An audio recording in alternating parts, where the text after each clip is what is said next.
they keep happening, attacks on Asian Americans nationwide. This morning, the woman who survived this horrifying attack that enraged the nation. Asian American viciously beaten on a New York City subway. A 91-year-old man pushed in Oakland's Chinatown. He never woke up again. I never see him again. I couldn't protect my child and I was on the floor. It was two guys coming at me, both with guns.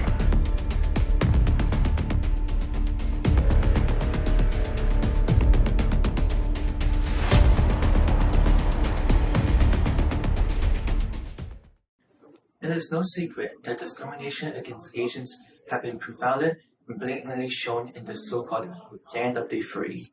Since the pandemic, anti-Asian hate crimes have risen 150%, according to a recent study done by the Washington Post. Some of these anti-Asian hate crimes include verbal harassment, shunning, coughing and spat on, and even physical assault.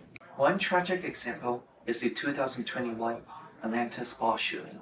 A total of 3 spas were shot up, resulting in 8 deaths, 6 of whom were Asian women. To understand this substantial and abrupt spike, we must first take a dive in the history behind the hate that Asian Americans have faced in the United States. Let's move back to 1875.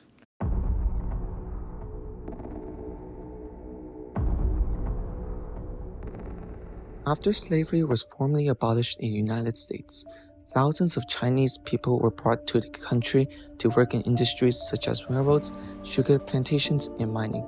However, the influx of Asian immigrants became overwhelming and the public began to hold resentments against Asians. As the hostility grew, it soon started to reflect on the government. This led to America's first immigration law, the Page Act of 1875. They kicked Chinese out from 1882, and the law didn't relax until 1965. So if you think about 80 years the Chinese were kicked out of this country, most of the people didn't even know who we were, but the people who did know who we were knew that we built the railroad and that we did various other things. But we were actually asked to leave and excluded from, not asked, we were told that we couldn't be part of this country because of a lot of racist labor laws also.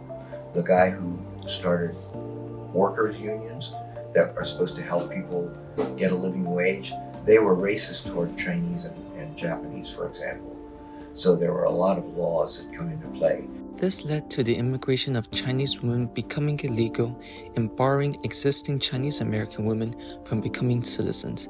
In 1888, the US government doubled down and imposed the Chinese Exclusion Act, prohibiting all Chinese from immigrating to the US. It was a little strange because I felt like either I had a 5-year-old come up to me and they'd ask me, they'd tell me to go back to where I came from, and what am I supposed to say? Oh, I'll go back to Wilmington, Delaware. But what they really meant is when I'm going to go back to China. So I think that the attitudes about Chinese were always kind of negative. Those laws were not repealed until 1943, a time that coincided with President Franklin D. Roosevelt establishing the Japanese American internment camps during World War II. After Japan bombed Pearl Harbor and the United States entered World War II, the US government forced all Japanese Americans into internment camps for the duration of the war, over suspicions that they might aid the enemy. Conditions in the camps were extreme, blazing hot in the summer and freezing cold in the winter. At the end of the war, no spies were ever discovered. When they were freed, many returned to find their homes and businesses vandalized or confiscated. In the United States during World War II, about 120,000 people of Japanese ancestry, most of whom who have lived on the Pacific coast, were forcibly relocated and incarcerated in concentration camps in the country's western interior. Approximately 2/3 of the internees were US citizens. And such settlements have been brought back tenfold during the worldwide pandemic. Ironically, Asians have been used politically in the United States to create a middle ground between black and white communities. In the 1980s, the stereotype of Asians as a model minority was consciously used to create a hierarchy between Asians and black Americans. My parents came got their medical degree, and then the war ended, and of course Japan lost. So then they came here, they were allowed to be students, and I think that that's what led to the model minority myth. Because the only people who were allowed to come here were international students. So anybody who didn't live near a Chinatown, either in San Francisco or New York, they didn't know that there were poor Chinese. They thought all Chinese were academics and were doctors. Prominent leaders placed blame on the Black community for failing to escape systematic poverty and build wealth in comparison to select immigrant success stories. Unfortunately, this model minority image, the United States ended up using it to divide Chinese or Asians from blacks and other folks. It was used as they would just say, well, you know, the Japanese and the Chinese and the Koreans and all the Asians are hardworking and they're not poor like black people. So they use that against black people and against the civil rights movement. And our Asian American movement was only survived because of the civil rights movement for black people and stuff like that. So it's a little complicated, but you get my gist. Wonderful. And I think it's put upon us so it can be taken away, right? And I think that's the danger. And I think if Asians fall into that, then you become separated from other people who really have more commonality with us. I mean, I firmly believe we have more commonality with Black and Latinx than we do with sort of the mainstream white population. And I think model minority is sort of, they're using that idea, society uses that idea against other people of color, and it's not really to benefit us. So I think it's a trap. This myth also erases the real struggle faced by Asian communities. The harsh reality is that more than 12% of the Asian American population officially lives below the federal poverty line.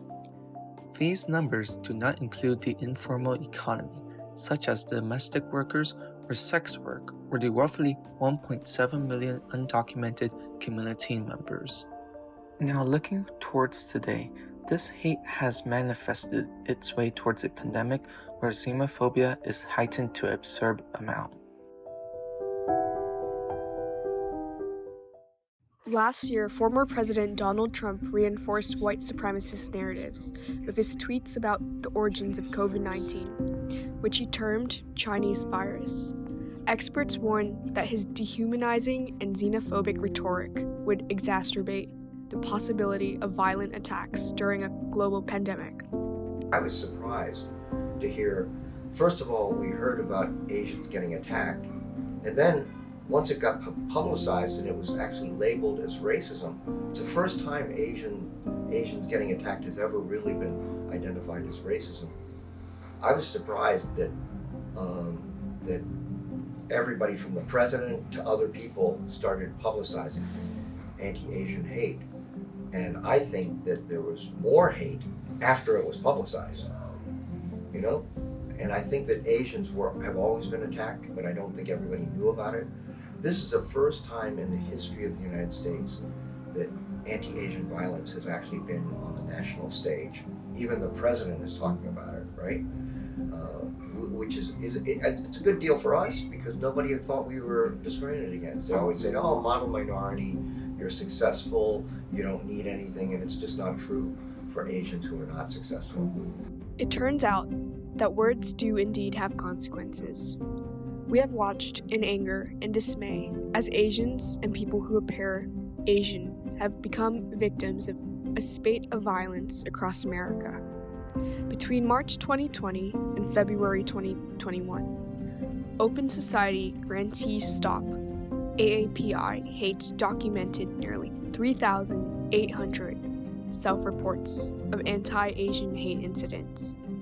Asian women were more than twice as likely to be attacked as Asian men. Even in recent years, as mainstream society has begun to acknowledge the need to address white supremacy and systemic racism, Asians and Asian Americans are often left out of the conversation. The spike in racial scapegoating and hate crimes has now exposed the intimate connections between anti-Black and Asian racism, white supremacy, and xenophobia.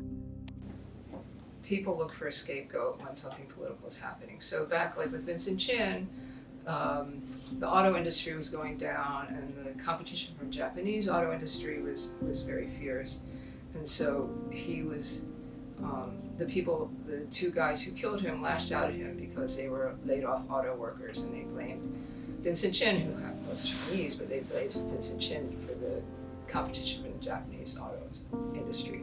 So I think this is very similar, that we have this pandemic, and Trump chose to call it the Chinese virus, and so people started to associate Asians with this other thing. You know, Asians always are perceived as the other, or it's very easy that we slip into being some otherness. And so this is very easy to say, oh, this otherness has brought us the virus and caused these attacks. My sense is a lot of the attacks were from mentally ill people, but I think but on the other hand, I think they're expressing the atmosphere in society against Asians. And I think it just reminds us that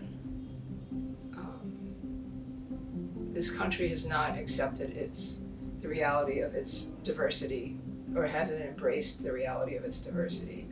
And when things happen, then the white, I don't even know if they're a majority anymore, but the white people feel threatened and, lash out at somebody, right? And we're often at the brunt of it.